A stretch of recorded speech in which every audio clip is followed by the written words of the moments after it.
It's been a while since I've been able to say this, but you know it wouldn't be me if I did not bring you the tea, Earl Grey to be specific, because we're in, well, not the UK. All right.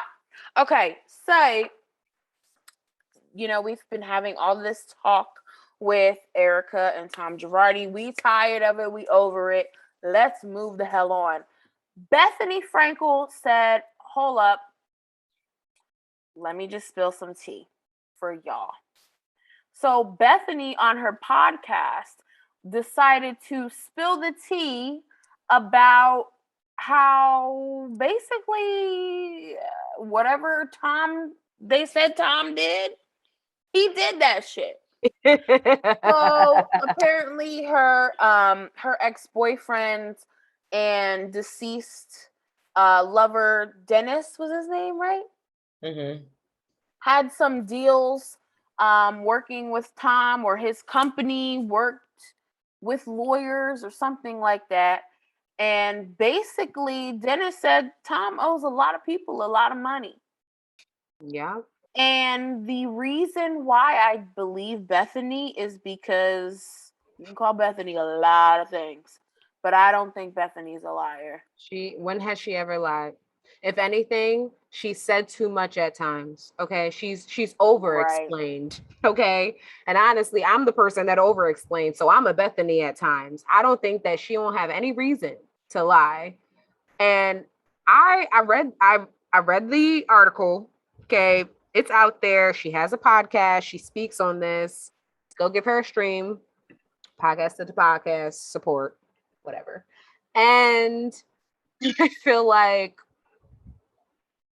ultimately what he said was the Girardis, they live in a lifestyle that they cannot keep up with.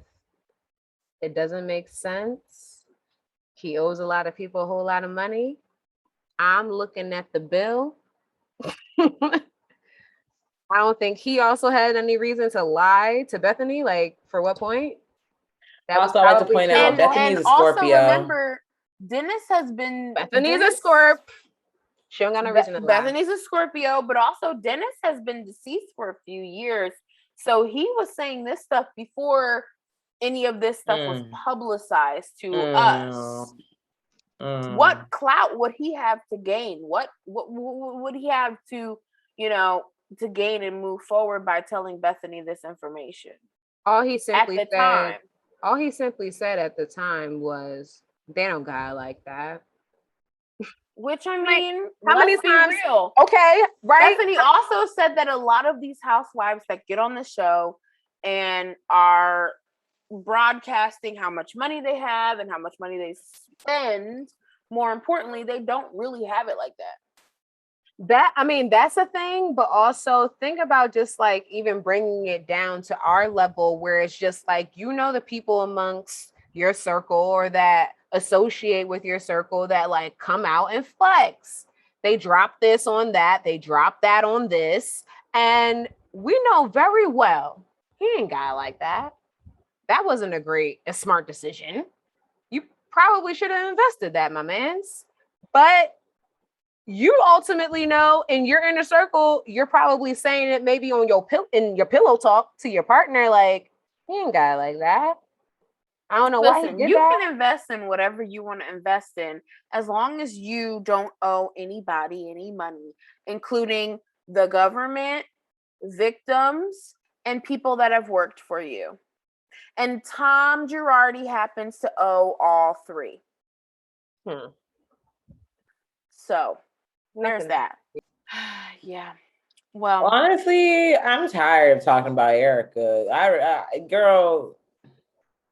So we've been away for a few weeks. I don't even know how many specifically, but unfortunately, which I'm sure a lot of you guys listening know, while we were away, Gregg Leakes, who is the husband of Nene Leakes, passed away. Now we know he had cancer. Nene was open and honest. He was open and honest about his cancer through Nene's last season on Real Housewives of Atlanta. They were open and honest and transparent about his up and downs of cancer on social media thereafter. And a couple days before he ultimately passed, Nene announced to her nightclub that he was transitioning, which if you've ever had a loved one that was sick, and you've had to watch and witness them transition, when people are sick and have different conditions, they don't just die in an instant. The transition is gradual. I've watched both my grandparents transition over the course of a couple days. And so for Nene to announce that and be open and honest during that period is, I don't even know, because a lot of people are in denial in that phase. A lot of people think that it'll reverse. And she had already owned up to it, which is hard because when you marry someone, you think that you're going to live forever with this person. Right. And he definitely, even though he was older, I think he went before his time. And I loved Gregg.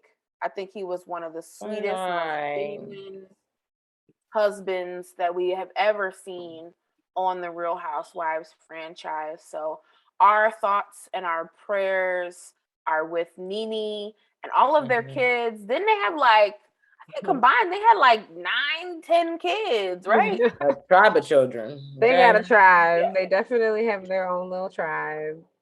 Yeah, they had a lot of kids.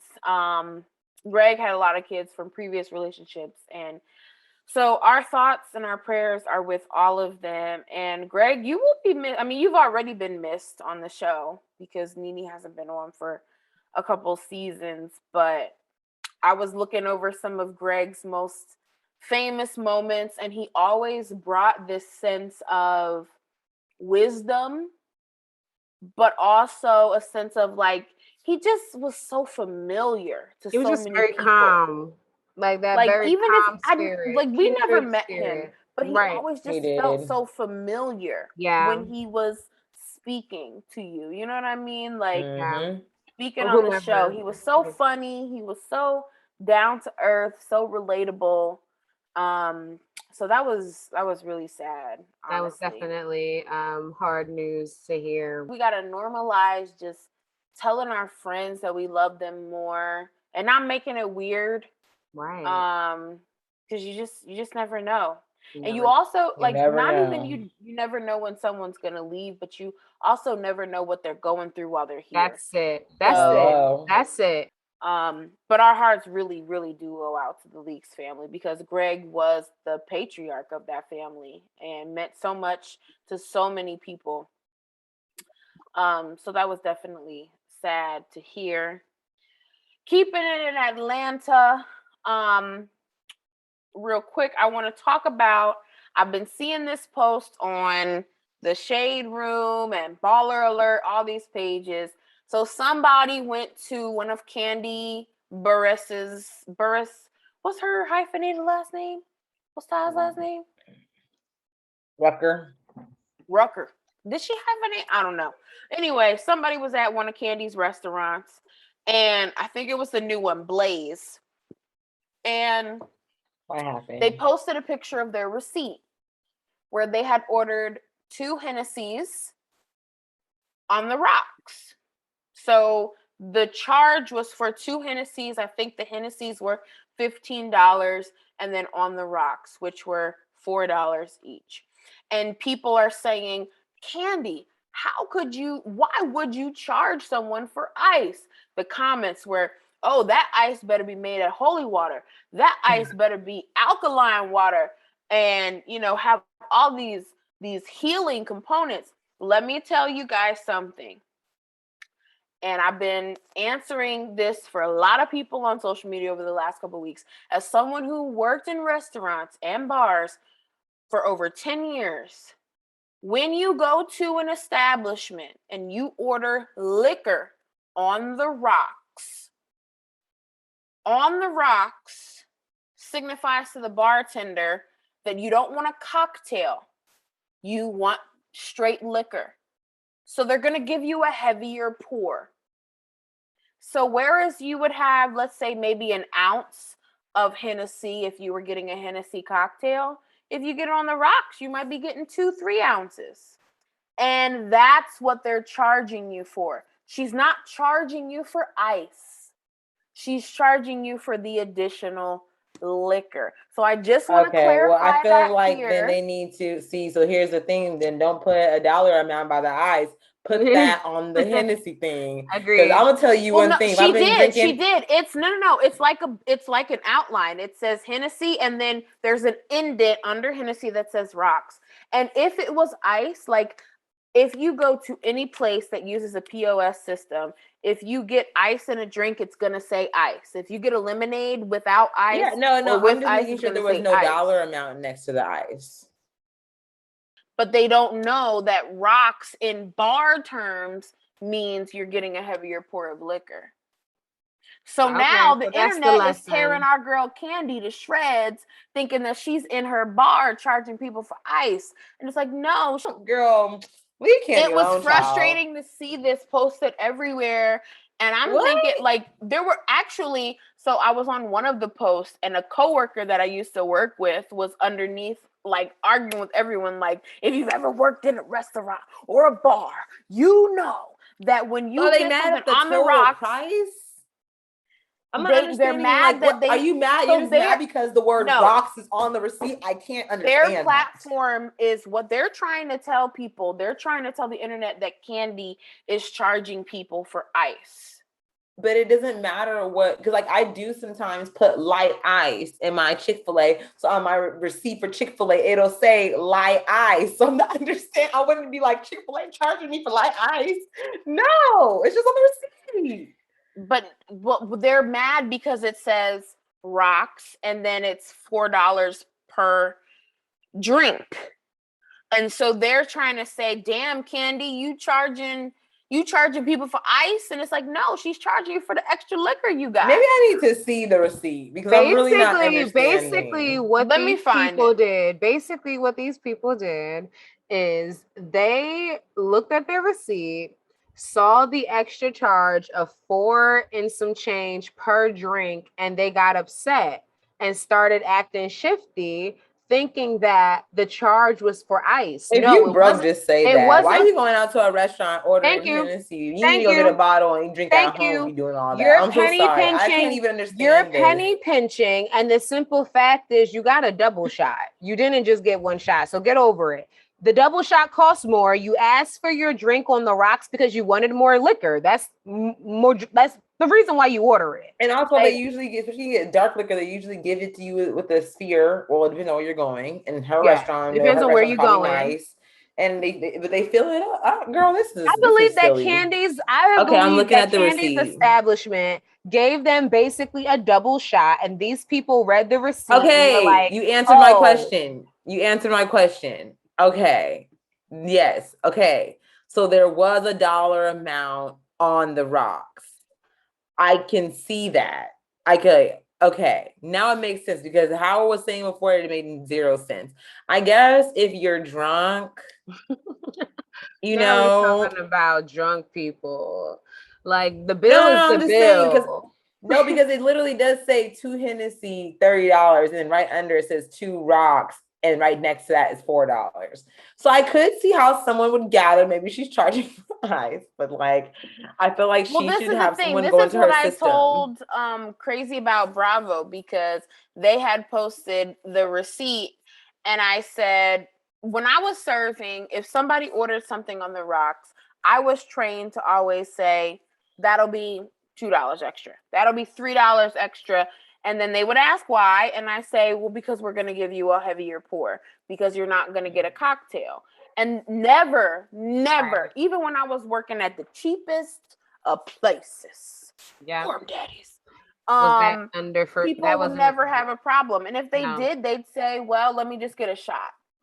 Exactly. So I guess this can just be a learning lesson for Candy, that there just needs to be better training on how to communicate that there's going to be an upcharge with On the Rocks, because that's how this could have all been just like, you know, because I can see how they would think that she's charging me for it costs. Yeah, but I mean, if you communicate that, then because some people, I'm telling you, my friend Nicole worked at STK, and I'm gonna tell you, PPPE, whatever that shit was, the EDD was getting run up last summer at her job, okay? And she works at STK in all LA. types of acronyms. I don't know. Because I'm just saying. ECME, PPDT. That's the like employment, some department or whatever. But let me just tell you, a lot of people were going to her restaurant not knowing how to conduct themselves or anything. So I'm saying sometimes people don't know how to go into nice establishments and know what you know. There's different demographics of people. So, you know, I say Candy going forward. I love you, Candy. I honestly, I don't think I'm qualified business to business. You got a business. Girl, what's your business advice to another business owner? I do think that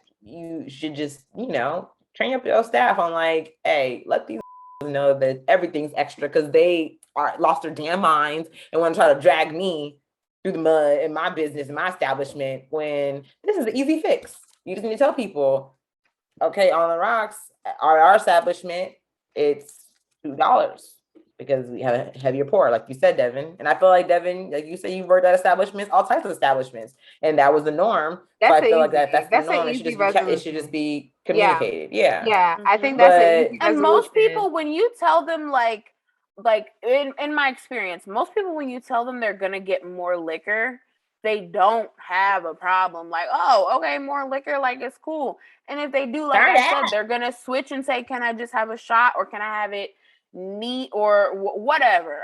Actually, I think there's an upcharge for neat, but like, if they'll change it if they don't want to spend the upcharge. But I feel like regardless, if people want to spend the extra money, they will. If they don't want to, they'll change it, and it's not a problem. But I will also say, if I wasn't properly trained to notify people that you were going to get these changes on your bill, then I probably could have ran into these issues. I avoided a lot of those issues because you're not going to sit at my table and get no hidden charges, because that's affecting my tip. Exactly. Yeah, it really is, because now you're causing problems with the people, and now they're gonna be like, you know, it just goes on and on from there. So just nip it in the bud, get them some more training, you know. My last thing is really a topic that we're gonna have to dive into on next week's episode. Okay, Real Housewives of Salt Lake City is back, and on Sunday night, Meredith fixed her mouth on Watch What Happens Live to insinuate that she called the feds on Jen Shah. Now, look here. I understand we all might have some feelings about Miss Shaw, but what I'm going to tell you, you went to the feds? Girl. I don't know. That's all I got to say. I don't know if it's true, or if Andy... She didn't say it's not true. Listen, I don't know if it's true, or if on the commercial break, Andy was like, listen, we need to bring these ratings up. You need to say something crazy right now. It's commercial break. Because I ain't never seen him ask somebody a question and be like, we'll come back with the response after the commercial break. Come on now. What are we watching? Okay. All right. It's Watch What Happens Live. I need a live response, not a rehearsed response. And when it comes down to this, I'm very excited to actually see where Real Housewives of Salt Lake City goes this season. They had their first season, and we gave them a round of applause, because I mean, it was cool. As a new season, it was living. Now this season, I am actually really enticed. I'm tuned in, and we will definitely have more on this later. I'm excited. All I gotta say is, Meredith, you a dusty snitch. Oh, not a dusty snitch.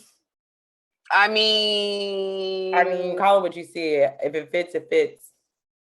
And I'm not saying, and we'll dive into this later. I'm not saying what Jen did was right, but what I'm saying is, mind your own business. You went to the feds. You went to the feds. Oh no. You went to the feds. You can mind your own. Yeah, we'll talk about this some more. I personally don't know if I believe it. Personally, I don't know if I believe it. I feel like it's just she's just dropping some stuff. They need some ratings. They need some watch. They need some views. So we'll see. We will see. Anyway, the last thing I wanted to talk about for Bravo News, which is not how I thought that we would be coming back to our break.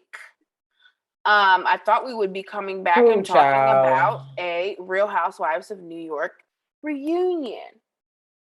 And instead, we're coming back with the news and announcement from Bravo that they have canceled,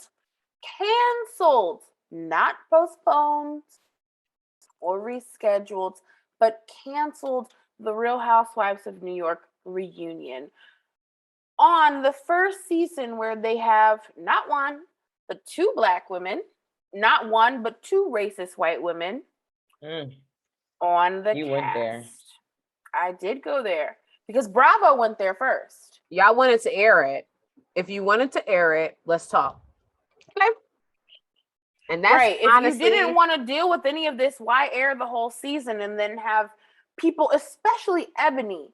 Eboni is the one that really deserved that time at the reunion to air her grievances, to talk about things, to answer questions. And Ramona and Luann deserve to be put on the fucking hot seat to answer the viewers' questions and to explain themselves and how they acted towards Eboni. And yet Bravo couldn't take it because they were probably getting so many questions that really wanted to know, why the hell are y'all racist assholes on this show? This is a Golden Gate opportunity for someone to pick this up, and I vote for Red Table Talk. I vote for someone Black to come up with the production to really give this woman a platform and really speak to her experience on the Bravo network, being on the show, being a member of the cast, and literally getting the short end of the stick. Because let's really speak on it. Let's really speak on it. I also don't understand when a network decides to make a decision. We've gotten to the point where you need to not only just dispense news for the hell of it, but you need to also give an explanation as to why. Why don't we get this reunion? Why? Is there a lack of funding? Did the footage get lost? Do we need to re-record? What is actually your promises to your audience that is so loyal to y'all? This is how you guys treat us? So yeah, bad taste in our mouths. Poor decision on your part. And golden opportunity for our sister Eboni. If that platform also is a Black Girls Bravo podcast, please come. We'll get our questions together and we will definitely give you the platform to definitely speak to us about how you feel, because this is definitely not fair. And I think that it says a whole lot about the network, and it definitely poses the question as to what side do you stand on with this? No, honestly, it makes me want to take a shot. I'm gonna take a shot for Eboni. You know why? Because sis, you held it down. This entire season, you held it down. Yeah. You know, some people might have had a difference in opinion of how you entered every room with your Black foot forward. But you know what? We have never seen that on Real Housewives of New York. So thanks.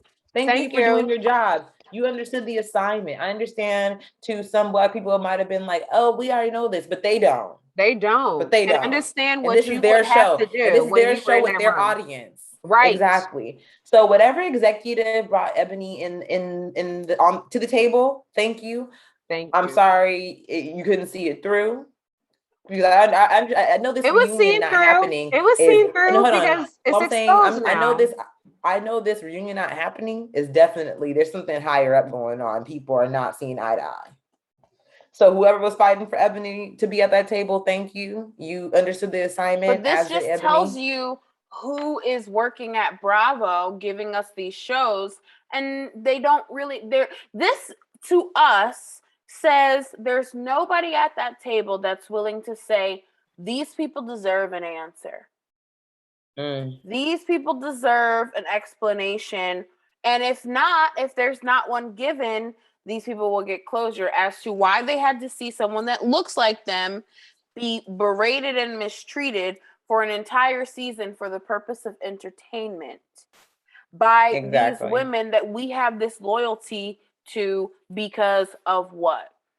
Because the number of white women that support them and think that what they do and their shenanigans is okay outnumbers the amount of Black and brown women that look like Eboni that want to understand why they think that's okay.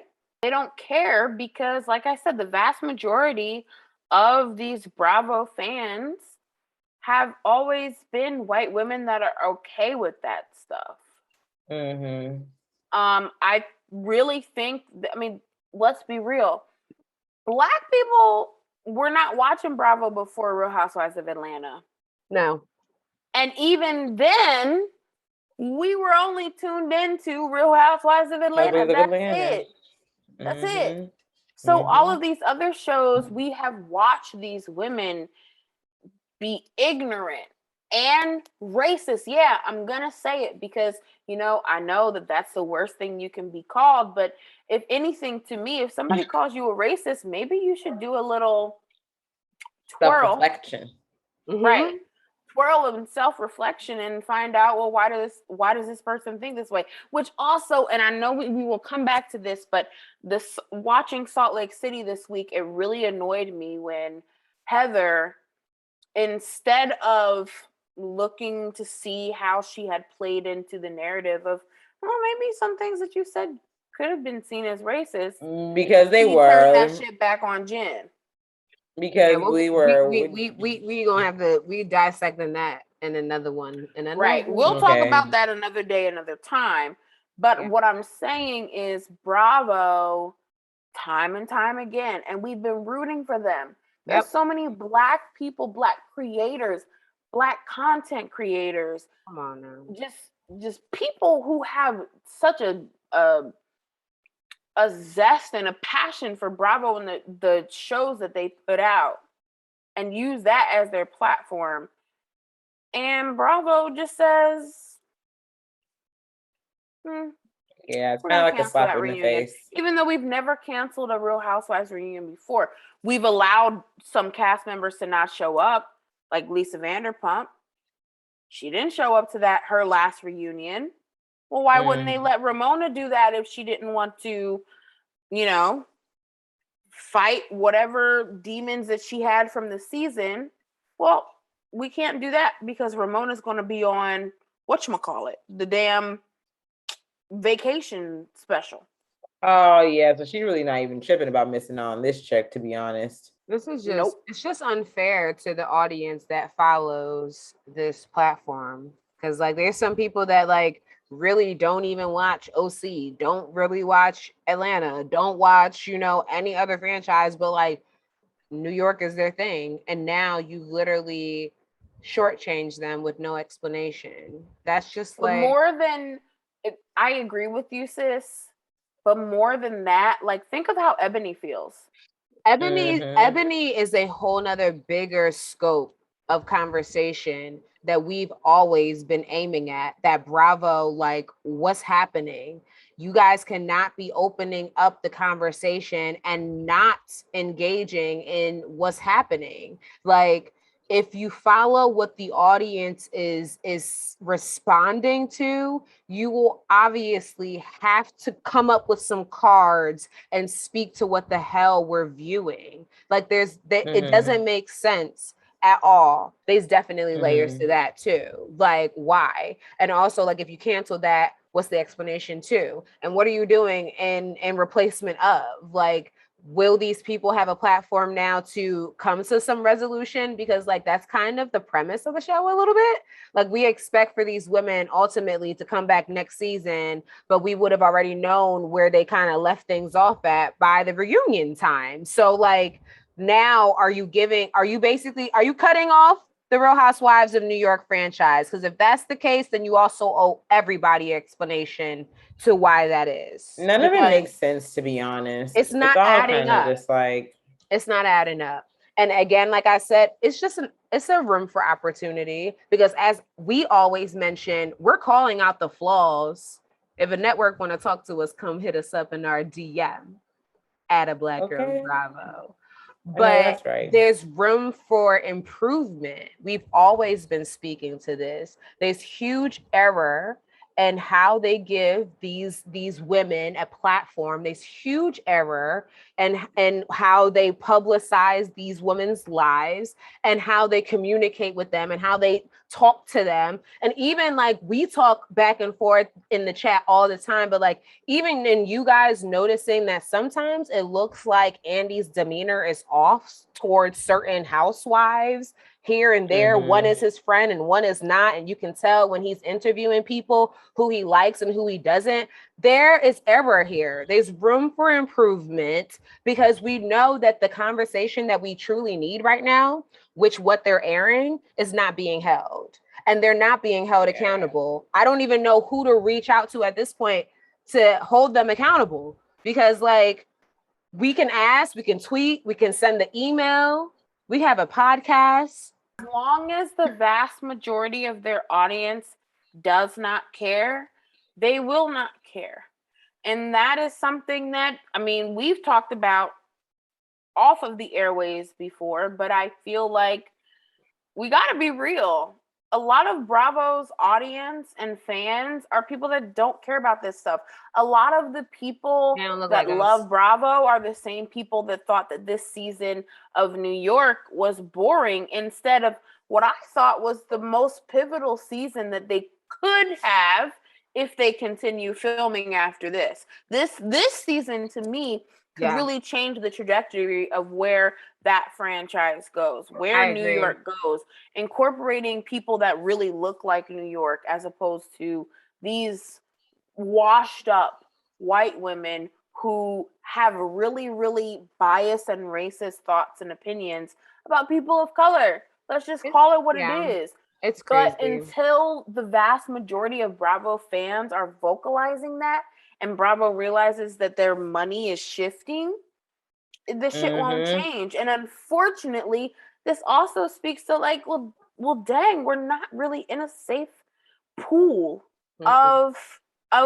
people, fellow fans. We knew that. You wanna know why we knew that? We knew that because we had someone tell us that they were literally asking them, because they were on the show, that, oh, do you got some more people to bring on? We knew that. So it's performative. Very much so. So anyway, we always want to keep it 120,000 grand with y'all cousins, and that's how we feeling right now this week. Definitely will love to get the temperature check on how y'all are also feeling about Real Housewives of New York not having a reunion. First time ever that this is happening, where they cancel a whole entire recap, leaving really no room for any final farewells. We want to give flowers to Eboni Williams. You came onto that show, my darling, and you were fluorescent. I enjoyed watching you. You opened up your life, your story, yourself, and also posed as a huge example for so many things. One, being in a room full of people that don't look like you and still having grace and pause to hold your tongue, because whoo, baby. Example to me. Another thing that you did for me was, I personally loved how even under attack, you kept your head held high and didn't let anybody try and have you fold. Folding was not even a thing, okay? And I did watch a Instagram live with her, and I believe, I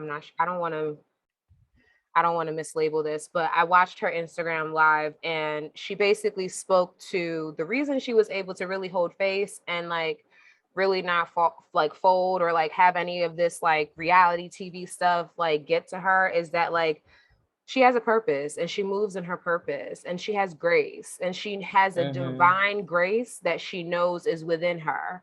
And I felt that when she said that, I felt that in my spirit because like, if you already know what you are in alignment with, there is nothing that can ever veer you off of that path. And I feel like she served a purpose for me personally. She served a purpose for I know so many other people. And you don't even obviously need this platform, Eboni, because we already knew who you were shining before you even joined this franchise. But I'm happy that you did have this moment.